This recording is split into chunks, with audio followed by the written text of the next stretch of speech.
മണിച്ചിത്രത്താഴി. സത്യം പറഞ്ഞാൽ അതിൻ്റെ ആദ്യത്തെ കഥ എന്ന് പറയുന്നത് ചാത്തനേർ വലിയൊരു തറവാടിനകത്ത് രാത്രിയായി കഴിഞ്ഞിട്ടുണ്ടെങ്കിൽ ആരൊക്കെ ഒന്ന് കല്ലെറിയുന്നു. അതുകൊണ്ട് ആ വീടിൻ്റെ പരിസരത്ത് കൂടി ആരും പോകാൻ പാടില്ല. അവിടെ പ്രേതമുണ്ട്, പിശാചുണ്ട്. രാത്രിയാവുമ്പോൾ പ്രേതം വന്ന് കല്ലെറിയും. നെടുമുടി വേണു എന്ന് പറഞ്ഞ ക്യാരക്ടർ അവിടെ നിന്ന് രാത്രിയിൽ അവിടെ വിൽപ്പന നടത്തുന്നു. രാത്രിയിൽ വണ്ടി വരും, സാധനം കയറ്റി വിടും. അതാണ് matter.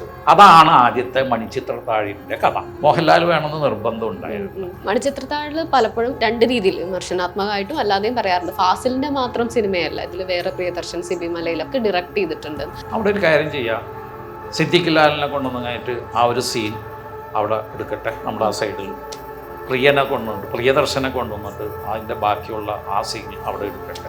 Outdoor complete Tripunithura palace കാണിച്ച് കുറേ ദിവസം ഭാഗങ്ങൾ കംപ്ലീറ്റ് ഈ പത്മനാഭപുരം പാലസ് 15 ദിവസം അവിടെ ഷൂട്ട് ചെയ്തു. ഇവിടെ 15 ദിവസം ഷൂട്ട് ചെയ്ത് അവിടെ 15 ദിവസം ഷൂട്ട് ചെയ്തു. ഇന്നസെൻ്റ് ഇല്ലായിരുന്നു. ഇന്നസെൻറ്റിന് പകരം മാള അരവിന്ദനാണ്. അപ്പോൾ മുകേഷിനോട് ഈ കഥ സിദ്ദിഖ് പറഞ്ഞിട്ടുണ്ടായിരുന്നു. മുകേഷ് പറഞ്ഞ ആരാണെന്ന് പറഞ്ഞു. അത് ഇന്നസെൻറ്റിനെയാണ് വെച്ചിരിക്കുന്നത്, ഇന്നസെൻ്റ് ഇല്ല എന്നാണ് പറയുന്നത്. അയ്യോ, അയാൾ വരണം, അയാൾ വേണോ, അത് അയാൾ അഭിനയിക്കണം, അയാളില്ലെങ്കിൽ അത് പോയി.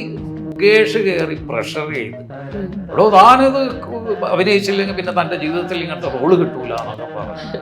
എന്നാ നല്ലതാണല്ലേ, ഞാൻ വരാട്ടാ. ബോഡി ഗാർഡിൽ സെക്കൻഡ് യൂണിറ്റ് ക്യാമറ വർക്ക് ചെയ്യാൻ വേണ്ടി വന്ന അമൽ നീരജിൻ്റെ കൂടെ സിദ്ദീഖ് വിടുന്നത് സൗബിനെയാണ്. 5 ദിവസത്തെ പരിചയം അമലിന്. നോക്കുമ്പോൾ അമലിൻ്റെ അടുത്ത പടത്തിൽ ഇവൻ അസിസ്റ്റന്റ് ഡയറക്ടർ. അങ്ങനെ ഫഹദിൻ്റെ നിർബന്ധം പ്രകാരമാണ് അന്നയും റസൂലും എന്ന സിനിമയിൽ കയറിയവർ അഭിനയിച്ചു. മഹേഷിൻ്റെ പ്രതികാരത്തിൽ നന്നായിട്ട് പെർഫോം ചെയ്ത് മമ്മൂക്ക അടക്കം എന്നെ വിളിച്ചു പറഞ്ഞിട്ട് അവൻ അഭിനയിക്കുന്നുണ്ട്, അസലായിട്ട് അഭിനയിക്കുന്നുണ്ട്.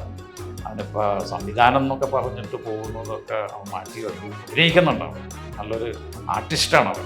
ഞാൻ അറിയാതെ എഴുന്നേറ്റ് അവൻ അവാർഡ് വാങ്ങിക്കുമ്പോൾ ഞാൻ അറിയാതെ എഴുന്നേറ്റ് ഇങ്ങനെ ആ കൂട്ടത്തിൽ നിന്ന് കൈയടിച്ചു പോയി. ഞാൻ പഴയ കഥകളിലേക്ക് തന്നെ പോവുകയാണെങ്കിൽ മണിച്ചിത്രത്താഴ്, ഫാസിൽ സാറിന് ഒരുപാട് എടുത്ത് പറയാനുണ്ട്. പക്ഷെ നമുക്ക് കഥകൾ പറഞ്ഞാൽ തീരാത്തോണ്ട് എടുത്ത് ചോദിക്കുകയാണെങ്കിൽ മണിച്ചിത്രത്താഴ് ഇന്നും ക്ലാസിക് ആയിട്ട് നിൽക്കുന്ന, മറ്റ് ഭാഷകളിലേക്ക് പോയപ്പോഴും ഒറിജിനലിനെ കടന്ന് അല്ലെങ്കിൽ അതിനോടൊപ്പം എത്താൻ പറ്റിയിട്ടില്ല ഇന്നും വിമർശനം നേരിടുന്ന സിനിമയാണ്. അപ്പം എനിക്ക് തോന്നുന്നു മോഹൻലാൽ 8 വർഷങ്ങൾക്ക് ശേഷം, നോക്കത്താ ദൂരത്തിന് ശേഷം ഫാസിൽ സാറുമായി അസോസിയേറ്റ് ചെയ്യുന്ന ഒരു പടം കൂടി. അപ്പോൾ അത് മധുമുട്ടവുമായി ചേർന്ന് ഇങ്ങനൊരു സിനിമ ഫാസിൽ സാർ അതുവരെ തൊടാത്തൊരു ഏരിയ, അതിലേക്ക് കടക്കുന്നതും ഈ കാസ്റ്റ് തീരുമാനിക്കുന്നതൊക്കെ എങ്ങനെയായിരുന്നു? അത് മണിച്ചിത്രത്താഴ് തുടങ്ങാൻ നമ്മുടെ പപ്പയുടെ സ്വന്തം അപ്പൂസ് 1992. അത് കഴിഞ്ഞിട്ട് അതിൻ്റെ ഇടയിൽ ഒരു തമിഴ് പടം ഉണ്ടായിരുന്നു, മമ്മൂട്ടിയും കനകയും അഭിനയിച്ച സിനിമ. അതിൻ്റെ ഇടയിൽ മധുമുട്ടം ഇടക്കിടക്ക് വരും. മധുമുട്ടം നമ്മളുടെ എന്നെന്നും കണ്ണേട്ടൻ എഴുതിയതാണ്. പിന്നെ ഡിസ്കഷനിൽ ഇടക്കിടക്ക് മധുമുട്ടം ഇടക്കിടക്ക് വരാറുണ്ട്. പുള്ളി ഇടക്കിടക്ക് വരും. അപ്പോൾ നമ്മളോട് പറയും, ഫാസിൽ സാറ് പറയും, ഒരു മധുവിൻ്റെ കയ്യിൽ നല്ലൊരു സബ്ജക്റ്റ് ഉണ്ട്, ആ സബ്ജക്റ്റിനൊന്ന് ഡിസ്കഷൻ ചെയ്യാൻ വേണ്ടിയിട്ടുള്ള മദ്രാസിലേക്കുള്ള അതിനു വേണ്ടി വരികയാണെന്നുള്ളതിൽ ഞാൻ ചിലപ്പോൾ മധുവിനെ ഞാൻ തന്നെ ആയിരിക്കും ചിലപ്പോൾ വിളിക്കാൻ പോകുന്നതും. മറ്റേ റെയിൽവേ സ്റ്റേഷനിൽ വിളിച്ചുകൊണ്ട് മദ്രാസിലായിരിക്കുമ്പോൾ ഈ തമിഴിൻ്റെ വർക്ക് നടക്കുമ്പോൾ ഈ ഒരു എലമെൻ്റ് 2-3 വർഷമായി ഈ മണിച്ചിത്രത്താഴിൻ്റെ. സത്യം പറഞ്ഞാൽ അതിൻ്റെ ആദ്യത്തെ കഥ എന്ന് പറയുന്നത് ചാത്തനേർ.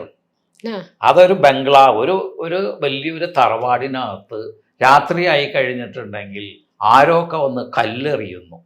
അതുകൊണ്ട് ആ വീടിൻ്റെ പരിസരത്ത് കൂടി ആരും പോകാൻ പാടില്ല. അവിടെ പ്രേതമുണ്ട്, പിശാചുണ്ട്. രാത്രിയാവുമ്പോൾ പ്രേതം വന്ന് കല്ലെറിയും. അങ്ങനത്തെ ഒരു ചാത്തനേറെന്നും കൊണ്ടുള്ള ഒരു കഥയായിട്ടാണ് ആദ്യത്തെ തുടക്കം. അതിൻ്റെ ബാക്കിലുള്ളത് ആ തറവാട്ടിലുള്ള വില കൂടിയ ഉൽപ്പന്നങ്ങൾ, തേക്കിൻ്റെ ഒരുപാട് ഫർണിച്ചറോ അങ്ങനത്തെ ഒരുപാട് സാധനങ്ങളൊക്കെ ഉണ്ട്. അത് നെടുമുടി വേണു എന്ന് പറഞ്ഞ ക്യാരക്ടർ അവിടെ നിന്ന് രാത്രിയിൽ അവിടെ വിൽപ്പന നടത്തുന്നു. രാത്രിയിൽ വണ്ടി വരും, സാധനം കയറ്റി വിടും. അതാണ് മാറ്റർ. അപ്പം രാത്രി ചാത്തനേർ ഉണ്ടെങ്കിൽ ആ വഴി കൂടി ആരും വരില്ല, ആ വഴിയിൽ ആരും പോകാൻ പാടില്ല. അത് പുള്ളി എന്നെ പേടിപ്പിച്ച് പുള്ളി എന്നെ ആളെ അറേഞ്ച് ചെയ്ത് കഴിഞ്ഞിട്ട് കല്ലെറിയിപ്പിക്കലാണ്. ആ വഴി പോകരുത് കേട്ടോ, അവിടെ പ്രശ്നമുണ്ട് കേട്ടോ, ഭൂതമുണ്ട് കേട്ടോ. അതാണ് ആദ്യത്തെ മണിച്ചിത്രത്താഴിൻ്റെ കഥ. ഇത് എനിക്ക് തോന്നുന്നു 2-3 വർഷം ഡിസ്കഷൻ ഡിസ്കഷൻ, ഫാസിൽ സാറിൻ്റെ ഒരു ഡിസ്കഷൻ എന്ന് പറഞ്ഞിട്ടുണ്ട്. മാസ് ഡയറക്ടർ, ഞങ്ങൾ, ക്യാമറമാൻ എല്ലാവരും, ആ ഡയറക്ടർ എല്ലാവരും കൂടി ചെല്ലും. അത് വേറെ ഈ മണിച്ചിത്രത്താഴെന്നും പറഞ്ഞ് തുടങ്ങുന്ന വേറൊരു കഥയായിരിക്കും.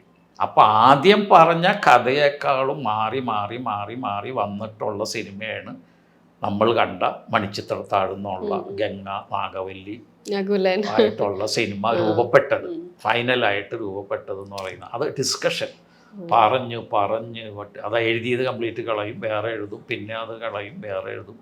അതൊരു 3 വർഷം കൊണ്ട് ഉണ്ടായ ഒരു സബ്ജക്റ്റാണ് മണിച്ചിത്രത്താഴ്. അതിൽ മോഹൻലാൽ വേണമെന്ന് നിർബന്ധം ഉണ്ടായിരുന്നു. മോഹൻലാലിൻ്റെ അന്നത്തെ ആ സമയത്ത് കുറേ ഗ്യാപ്പ് വന്നതുകൊണ്ട്, ഈ നോക്കത്താ ദൂരത്ത് കഴിഞ്ഞിട്ട് ഗ്യാപ്പ് വന്നിട്ട് മോഹൻലാൽ വേണമെന്നുള്ള നിർബന്ധം ഉണ്ടായിരുന്നു. അങ്ങനെയാണ് അതിൽ ശോഭനയൊക്കെ കയറി വരുന്നത്. ആ ക്യാരക്ടറിൻ്റെ പലവരെ നമ്മൾ നോക്കി, പക്ഷേ അത് ശോഭന മതി, ഡാൻസറാണ്, ഡാൻസ് ചെയ്യണം, ക്ലൈമാക്സല്ല ഡാൻസാണ് അതിൻ്റെ ഏറ്റവും വലിയ ഹൈലൈറ്റ് എന്ന് പറയുന്നത്.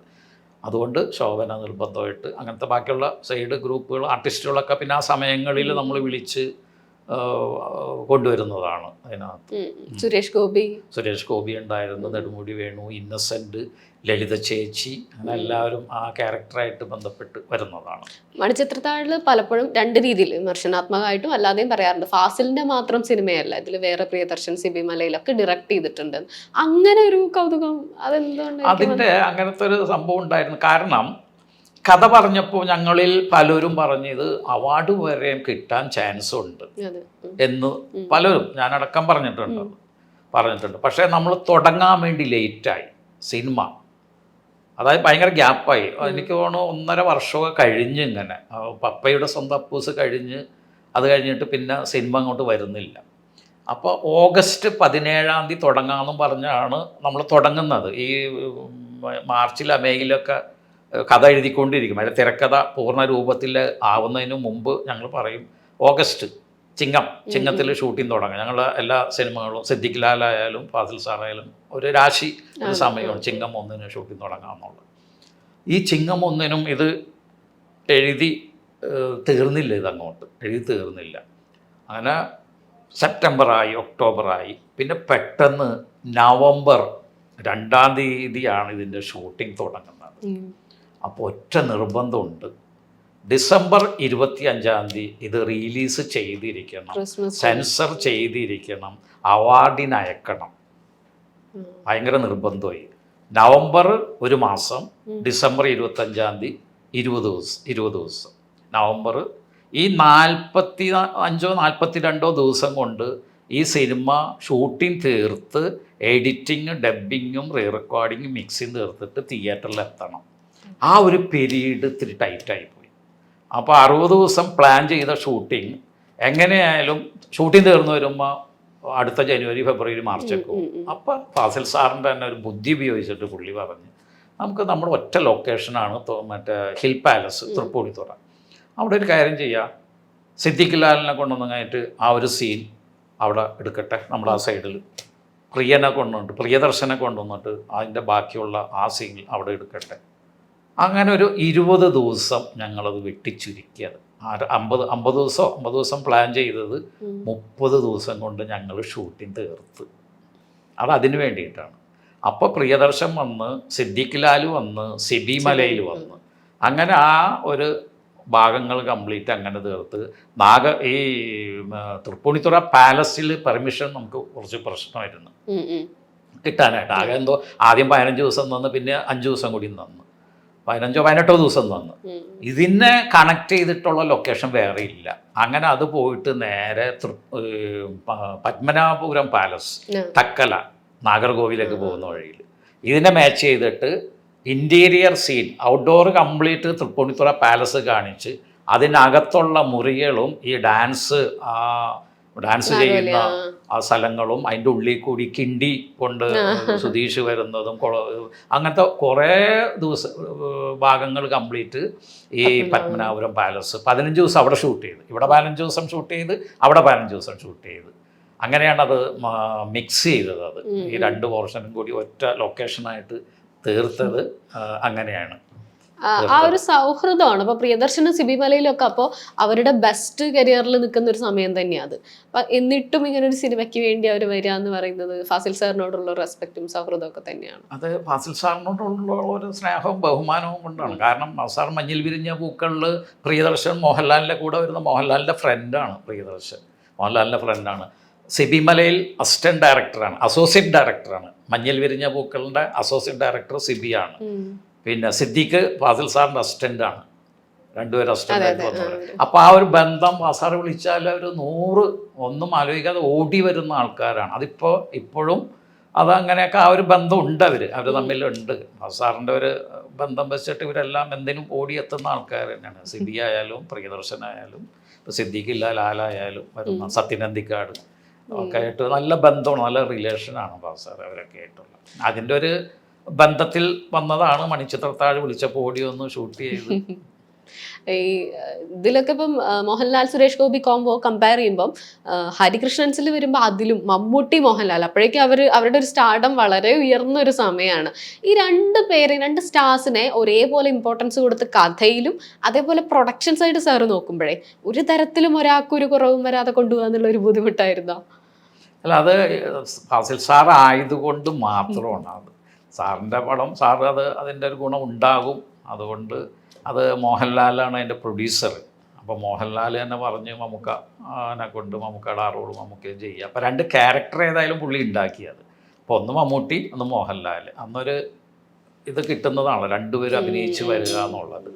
അപ്പോൾ അത് ഫാസിൽ സാറിൻ്റെ ഒരു ഗുണം കൊണ്ട് മാത്രമാണ് ഇപ്പോൾ ഇവർ രണ്ടുപേരും വന്ന ആ സമയങ്ങളിൽ അഭിനയിച്ചത്. ഇനിയിപ്പോൾ അത് അടുത്ത ഒരു ഇതിൽ നടക്കുമോ എന്നുള്ളത് എനിക്കറിയില്ല. അതിലെ ഒരു കോമഡി സീൻ പെട്ടെന്ന് ഓർമ്മ വന്നതേ, തമ്മിൽ അങ്ങോട്ടും ഇങ്ങോട്ടും കളിയാക്കുന്നില്ലേ ഓരോരുത്തരുടെ ഫീച്ചേഴ്സും നടത്തും ഒക്കെ. അത് വളരെ എളുപ്പമായിരുന്നു ചെയ്തെടുക്കാൻ. കാരണം അവരത് കൂളായിട്ടാണോ അതിനെ സമീപിച്ചേ? അതന്നത്തെ ഒരു ഹ്യൂമറിന് വേണ്ടിയിട്ട് ഇവർ രണ്ടുപേരെയും ബേസ് ചെയ്തിട്ടൊന്ന് ഉണ്ടാക്കിയിട്ട് അത് സാറ് ഇവരോട് പറയുകയും ചെയ്ത് അവർ ഇൻട്രസ്റ്റ് ആയിട്ട് അത് കാണിക്കുകയും ചെയ്ത് അഭിനയിക്കുകയൊക്കെ ചെയ്തിട്ടുണ്ടായിരുന്നു. ആ സമയത്ത് ഊട്ടിയിലായിരുന്നു അതിൻ്റെ ലൊക്കേഷൻ. ഒരു കാറിൽ ഓപ്പൺ കാറിൽ വരുന്ന ആ ഊട്ടിയിലായിരുന്നു അത്. അപ്പോൾ അവരത് എൻജോയ് ചെയ്തു. അവർ ഇങ്ങനെ പറഞ്ഞ് എൻജോയ് ചെയ്തു. സിദ്ദിഖ് ലാൽ കൊമ്പോ പറയുമ്പോൾ ഇപ്പോൾ സിദ്ദിഖ് സാറിൻ്റെ വേർപാടിൽ നമ്മൾ ലാൽ സാറിനെ കണ്ടപ്പോൾ ഇപ്പം ചെറുപ്പക്കാരൊക്കെ അതിനെ വേറെ രീതിയിൽ വ്യാഖ്യാനിച്ചത് ഇങ്ങനൊരു സുഹൃത്തിനെയാണ് ലൈഫിൽ ആവശ്യം. അപ്പം അവർ വേർപിരിഞ്ഞു എന്നുള്ളതിൻ്റെ കാരണം തിരഞ്ഞ് ഒരുപാട് മീഡിയയും ആളുകളും ഒക്കെ നടന്നിട്ടുണ്ട്. ഇത്രയും വർഷങ്ങളോളം ഇപ്പോഴും എന്താണ് ആ കാരണം എന്ന് അവർ പൂർണ്ണമായിട്ട് ഒരിക്കലും വെളിപ്പെടുത്താൻ തയ്യാറായിട്ടില്ല. പക്ഷേ സിദ്ദിഖ് സാറിൻ്റെ വേർപാടിൽ ആ സൗഹൃദം അവരപ്പോഴും അങ്ങനെ സൂക്ഷിച്ചു എന്നുള്ളതും ആളുകൾക്ക് മനസ്സിലാവുകയുണ്ടായി. ആ കൂടെ കാത്തിരിക്കുന്ന സിദ്ദിഖ് ലാലിൻ്റെ കൂടെ ഇപ്പോൾ പറഞ്ഞു ഒരു റൂമിൽ താമസിച്ചെടുത്ത് നിന്ന് റാംജി റാവു ഫാസിൽ സാറ് പ്രൊഡ്യൂസ് ചെയ്ത് ഇവരൊരു റാംജി റാവു ആയി ഇവർ സ്വതന്ത്ര സംവിധായകരാകുന്നു. അപ്പോൾ രണ്ടുപേരും ഒന്നിച്ച് സംവിധാനം ചെയ്യാണല്ലോ. ഞങ്ങൾ ഈ ഹരിഹർ നഗറിൻ്റെ ക്ലിപ്പുകളൊക്കെ യൂട്യൂബിൽ കാണാറുണ്ട്. ഇവർ ഒരാൾ ഒരു കാര്യം പറയുമ്പോൾ അപ്പോൾ എങ്ങനെയായിരുന്നു അവരുടെ കൂടെ അവരുടെയും ഒരുപാട് പ്രൊഡക്ഷൻ സൈഡ് സാർ നോക്കിയിട്ടുണ്ട്. അവരുടെ ഒരു സംവിധാനം നോക്കി കണ്ടത് എങ്ങനെയാണ്?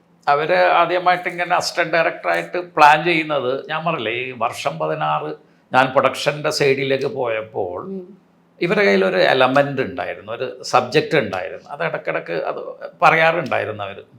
അത് ഫാസിൽ സാറിനോട് പറഞ്ഞപ്പോൾ അത് സിദ്ദീഖിനോട് പറഞ്ഞത്. സിദ്ദീഖ് അത് വർക്ക് ചെയ്യാൻ പറ്റിയതാണ്, അത് വിടണ്ട, അത് നല്ലതാണത്, അതൊന്ന് എഴുതി റെഡിയാക്കിക്കോ അത് എന്ന് പറഞ്ഞിട്ട് ഇവർ പതുക്കെ അത് ഒന്ന് ബിൽഡപ്പ് ചെയ്ത് വരുന്നുണ്ടായിരുന്നു അത് കാര്യങ്ങൾ. അപ്പോൾ അതിൻ്റെ ഷൂട്ടിംഗ് വർഷം 16 ഷൂട്ടിംഗ് കഴിഞ്ഞു. അത് ഒരിക്കൽ നമുക്ക് ഇരിക്കാം എന്ന് ഫാസിൽ സാറിനോട് സിദ്ദീഖിനോട് പറയുന്നുണ്ടായിരുന്നു. ആലപ്പുഴയിൽ ഇവരെ വിളിച്ചു വരുത്തി ആ കഥ ഒന്ന് പറയാൻ പറഞ്ഞു. അപ്പോൾ സിദ്ദീഖിനെ അറിയില്ല, ലാലിനും അറിയില്ല, ഇവരാണ് ഡയറക്ടർ എന്നുള്ള. ഫാസിൽ സാറ് ഡയറക്റ്റ് ചെയ്യാൻ വേണ്ടി പോകുന്നു, ഇവരെ കഥ തീരുമാനിക്കും എന്നുള്ള ധാരണയിലാണ് ഇവരങ്ങോട്ട് പോകുന്നത്. ആലപ്പുഴയിൽ വെച്ചിട്ട് കഥ പറഞ്ഞപ്പോൾ എന്നാൽ ഒരു കാര്യം ചെയ്യ്, അത് നിങ്ങൾ എഴുതി റെഡിയാക്ക്, നിങ്ങളത് ഡയറക്റ്റ് ചെയ്തോ, ഞാനത് പ്രൊഡ്യൂസ് ചെയ്യാം എന്ന് അവിടെ നിന്നാണ് തീരുമാനിക്കുന്നത്. ആലപ്പുഴയിൽ നിന്നാണ് അത് തീരുമാനിക്കുന്നത്. അങ്ങനെയാണ് റാംജി റാവു എന്ന് പറഞ്ഞ സിനിമ ഫോം ആവുന്നത്. അവരെഴുതി റെഡിയാക്കി കൊണ്ടുവന്ന സബ്ജക്റ്റ് അവർ തന്നെ ഡയറക്റ്റ് ചെയ്യുന്നു. പ്രൊഡ്യൂസർ ഫാസിൽ സാറും അങ്ങനെയായിട്ട് വരുന്നത്. അങ്ങനെ അതിലെ കാസ്റ്റിംഗ് ഒക്കെ കാസ്റ്റിംഗ് എന്ന് പറഞ്ഞാൽ അതിൽ ഇതേപോലെ തന്നെ ന്യൂ ഫേസ് സായികുമാറൊന്നും അല്ല, വേറെ ആരൊക്കെ അന്വേഷിച്ച് പോയി അവസാനമാണ് സായിയിലേക്ക് വരുന്നത്, സായികുമാറിലേക്ക്. മുകേഷ് ഫിക്സ് ചെയ്തു. മുകേഷ് ഉണ്ടായി. മുകേഷിന് നേരത്തെ പറഞ്ഞു ഇന്നസെന്റ് ഇല്ലായിരുന്നു. ഇന്നസെന്റ് ഇല്ല. ഇന്നസെന്റിന് പകരം മാളയാണ്, മാള അരവിന്ദനാണ്. ഈ മാള അരവിന്ദൻ അപ്പം സിദ്ദീഖ് എഴുതി വന്നിരിക്കുന്നത് ഇന്നസെന്റിനെ ബേസ് ചെയ്തിട്ടാണ്. ഇന്നസെന്റ് പറയുന്ന പോലെ തന്നെയാണ് സിദ്ദീഖ് മത്തായി അങ്ങനെ പറഞ്ഞു വരുന്നു. പക്ഷേ ഇന്നസെന്റിനോട് ചോദിച്ചപ്പോൾ ഡേറ്റ് ഇല്ല. ഇന്നസെന്റിന് വേറെ ഏതൊരു പടമുണ്ട്, ആ സെയിം ഡേറ്റിൽ അവർ കൊടുത്തിരിക്കുകയാണ്. അപ്പോൾ മുകേഷിനോട് ഈ കഥ സിദ്ദീഖ് പറഞ്ഞിട്ടുണ്ടായിരുന്നു. മുകേഷ് പറഞ്ഞ ആ റോൾ ആരാണെന്ന് പറഞ്ഞു. അത് ഇന്നസെന്റിനെയാണ് വെച്ചിരിക്കുന്നത്, ഇന്നസെന്റ് ഇല്ല എന്നാണ് പറയുന്നത്. പുള്ളി ഏതോ ഡേറ്റ് ആർക്കോ കൊടുത്ത് അത് കഴിഞ്ഞിട്ടേ കിട്ടുള്ളൂ. അയ്യോ അയാൾ വരണം, അയാൾ വേണോ, അത് അയാൾ അഭിനയിക്കണം, അയാളില്ലെങ്കിൽ അത് പോയി. മാളനെ കൊണ്ട് ഇത് പറ്റുമെന്ന് തോന്നുന്നില്ല. മാളച്ചേട്ടൻ മോശമാണെന്നല്ല, പക്ഷെ ഈ സ്ലാങ് പറയണമെങ്കിൽ ഇന്നസെന്റ് ചേട്ടൻ തന്നെ വേണം, ഞാൻ പറയാം എന്നും പറഞ്ഞുകൊണ്ട് മുകേഷ് കയറി പ്രഷർ ചെയ്ത്, എടോ താനിത് അഭിനയിച്ചില്ലെങ്കിൽ പിന്നെ തൻ്റെ ജീവിതത്തിൽ ഇങ്ങനത്തെ റോള് കിട്ടൂല എന്നൊക്കെ പറഞ്ഞു. എന്നാ നല്ലതാണല്ലേ, ഞാൻ വരാട്ടാ എന്നും പറഞ്ഞിട്ടാണ് ഇന്നസെന്റ് ചേട്ടൻ വരുന്നത്. പിന്നെ ഫാസിൽ സാറ് പ്രൊഡക്ഷൻ തുടങ്ങാം, സംവിധാനവും പ്രൊഡക്ഷനും.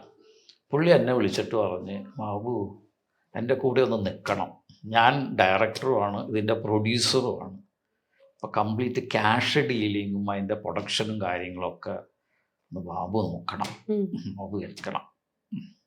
അതൊരു തമിഴ് പടമാണ്, എന്നെന്നും കണ്ണേട്ടൻ്റെ റീമേക്ക്, വർഷം 16, കാർത്തിക് കുശുബു ഒക്കെ വരിക. അപ്പോൾ തമിഴ് പടമാണല്ല.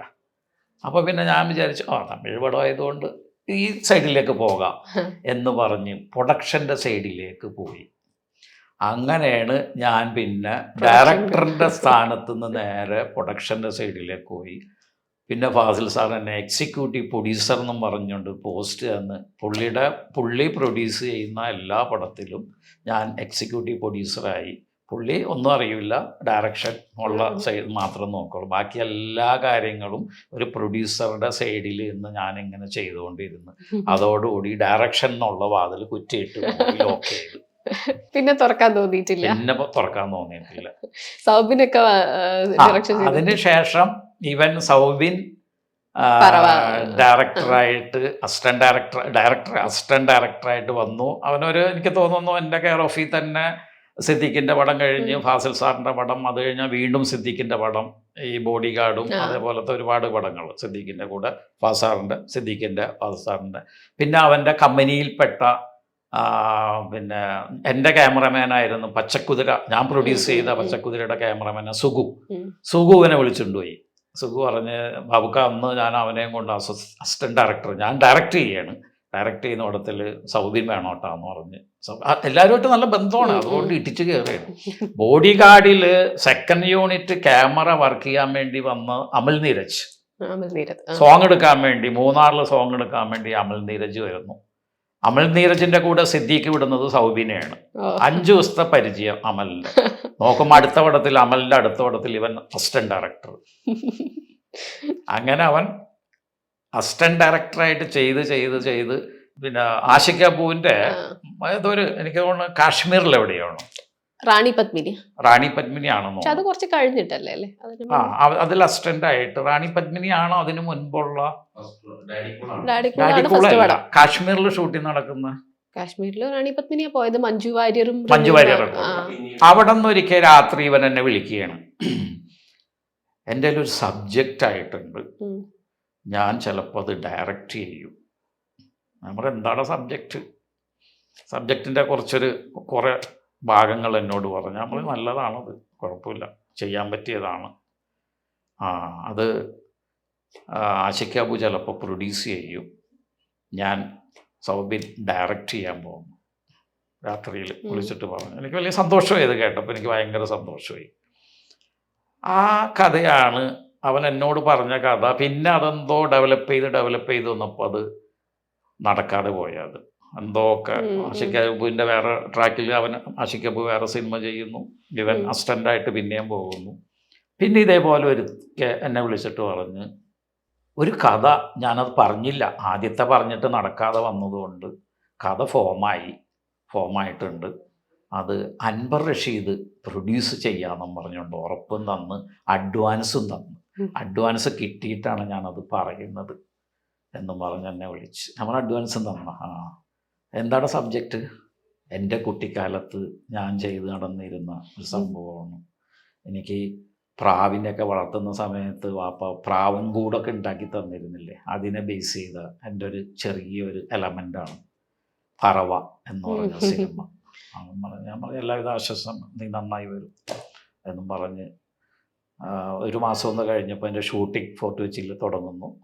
ഞാനും പോയി അതിൽ അറ്റൻഡ് ചെയ്തു, സിനിമ ഡയറക്റ്റ് ചെയ്തു. അപ്പം ഞാൻ ചെല്ലുമ്പോൾ എനിക്ക് കാണാം ഇവൻ്റെയൊക്കെ ഒരു എക്സ്പീരിയൻസ് വന്ന ഒരു ഡയറക്ടറുടെ ഒരു ഇതിലാണ് ഇവൻ ഷോട്ട് എടുക്കുന്നതും ക്യാമറയുടെ ആക്ഷൻ കട്ട് പറയുന്നതും ആർട്ടിസ്റ്റുകൾക്കുള്ള കമ്മ്യൂണിക്കേഷൻ പറയുന്നതും കൊടുക്കുന്നതൊക്കെ. അത് ഞാൻ മനസ്സിലാക്കി ഇവൻ കുഴപ്പമില്ല, അവൻ നന്നായി വരുമെന്ന് തോന്നുന്നു എന്നുള്ള എൻ്റെ മനസ്സന്ന് എന്നോട് മന്ത്രിച്ചിട്ടുണ്ടായിരുന്നു. അതേപോലെ തന്നെ ആ സിനിമ നന്നായി ചെയ്തു, സൂപ്പർ ഹിറ്റായിട്ട് നല്ല പേരുണ്ടായി. അങ്ങനെ ഒരു സംഭവം ആദ്യമായിട്ട് അവൻ സംവിധാനം ചെയ്തു. അപ്പം എൻ്റെ മനസ്സിൽ എനിക്ക് തോന്നി സംവിധാനവും വേണ്ട, നമ്മൾ പ്രൊഡക്ഷൻ്റെ സൈഡിൽ കൂടി അങ്ങോട്ട് പോയാൽ മതി എന്ന് പറഞ്ഞ് അതുകൊണ്ട് ഫുൾ സ്റ്റോപ്പ് ഇട്ടു.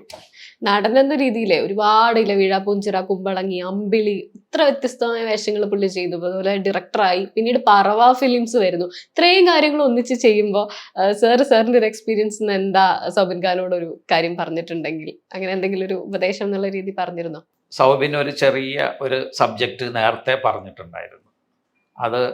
അത് ചെന്ന് ഫഹദിനെ നായകനാക്കിയിട്ടുള്ളൊരു സബ്ജക്റ്റായിരുന്നു. അത് ഫഹദിനെ നായകനാക്കിയിട്ടുള്ളതാണ്.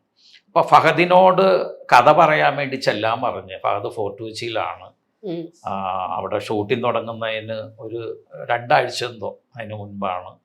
അവൻ്റെ തന്നെ ഫ്രണ്ടായ ഡയറക്ടറാണ് ക്യാമറമാൻ, അതിൻ്റെ അന്നയും റസൂലും എന്ന സിനിമയുടെ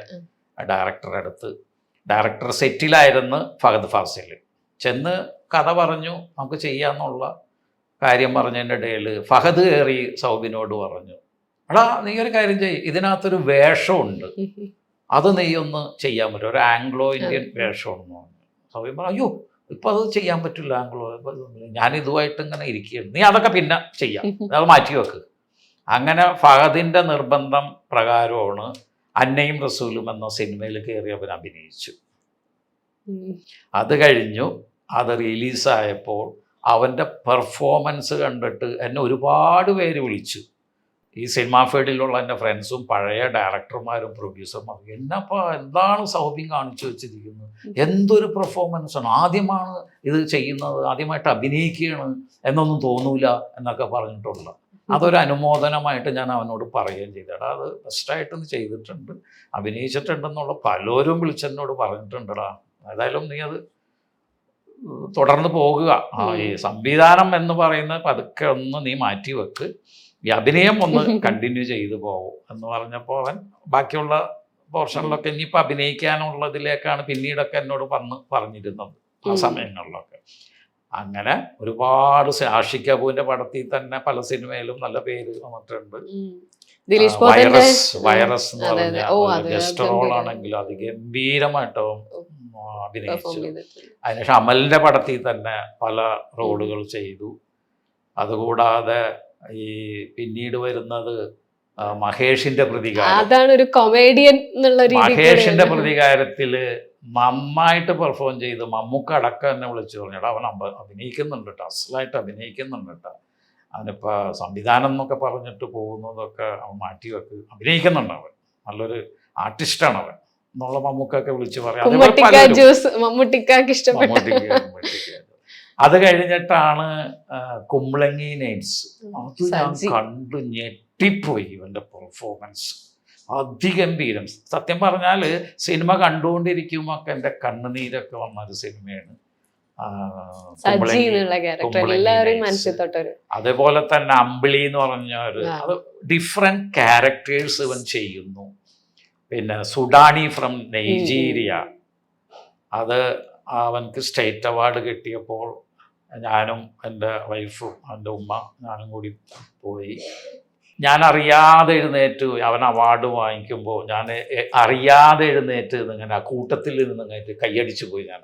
ഞാൻ എനിക്കറിയില്ല, ഞാൻ എഴുന്നേറ്റാണ് കൈയടിക്കുന്നുള്ളത് എനിക്കറിയില്ലായിരുന്നു. ഞാൻ ആ സദസ്സിൽ ഏറ്റവും മുമ്പിൽ പലവരുടെ ഇടയിൽ നിന്ന് എഴുന്നേറ്റ് നിന്ന് ഞാൻ എൻ്റെ കൈയടി അവസാനിച്ചില്ല. കുറേ നേരം ഞാനിങ്ങനെ എന്നെ എല്ലാം മറന്ന് ഞാൻ കൈയടിച്ചുകൊണ്ടിരുന്നു. അത്രയ്ക്ക് നല്ല പെർഫോമൻസ് അവൻ ചെയ്തിട്ടുണ്ട് അതിനകത്ത്. അങ്ങനെ പിന്നെ അവൻ്റെ എല്ലാ റോളുകളും ഇതേപോലെ തന്നെ ഈ ഭീഷ്മപർവ്വതയിലും ഒക്കെ വന്നിരിക്കുന്ന എല്ലാം നന്നായി. ഇലവീഴ പൂഞ്ചിറയിലെ ഇലവീഴ പൂഞ്ചിറ അതും ഇതേപോലെ തന്നെ എടുത്തു പറയേണ്ട ഒരു സിനിമയാണ്. അതിഗംഭീരമായിട്ട് പെർഫോം ചെയ്തു. എന്തോ ഭാഗ്യത്തിന് അത് വേറൊരു ഗ്രൂപ്പ് ഓഡിയൻസിന്റെ ഇടയിലേക്ക് എത്തിപ്പെട്ടില്ല എന്ന് മാത്രമേ ഉള്ളൂ. അസലായിട്ട് പെർഫോം ചെയ്ത സിനിമയാണ് അത്.